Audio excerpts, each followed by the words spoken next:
Good morning. China's Belt and Road Initiative began just 12 years ago in 2013, and it is remaking the trade routes and relationships across the world. This process is accelerating as the BRICS economic bloc gains new members and the infrastructure projects that began a decade ago are coming fully online. The terms Global South and Global Majority are interchangeable, and they refer to this new block of trading and diplomatic partners. Indonesia is the most recent country to apply to join the BRICS bloc, and we'll use Indonesia here because they serve as a great example of what's going on. China's exports to the Global South countries are greater than those to developed markets. This is especially true in countries where China is building infrastructure. Now, exports to the U.S. make up 15% of China's exports, down from 20% 7 years ago. Overall, in December 2024, China exported $137 billion to Global South countries and $108 billion to developed markets. Developed markets here is defined as US plus Europe plus Japan plus Australia. And the biggest gain came in Indonesia, where exports were up 50% year over year.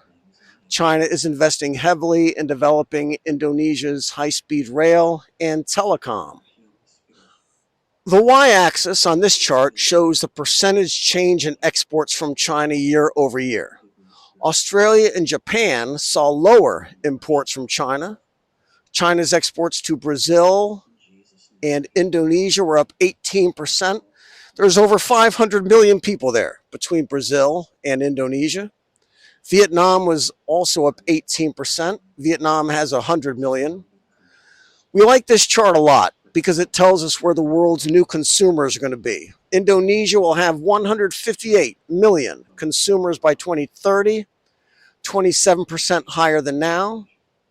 Brazil's good for another 136 million. Vietnam will have 80 million people in their consumer class. So China's exports to the rest of the world are booming while growing just slightly in the United States. It follows that the big new tariffs from the US or from Europe would not be nearly as badly felt today compared to 8 years ago.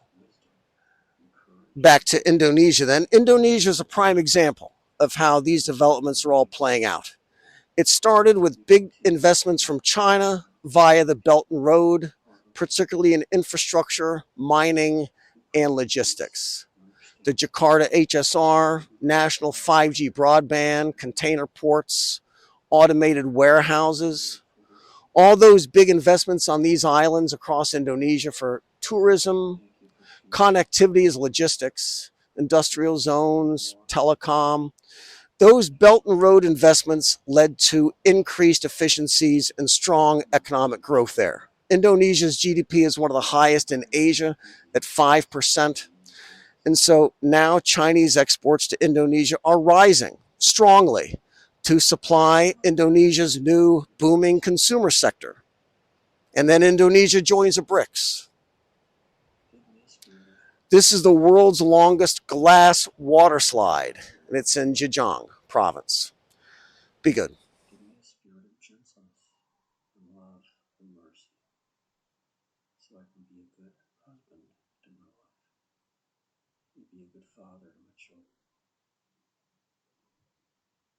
Help me to be a good son to my parents, and a good brother to my brothers and sisters. Fill me with truth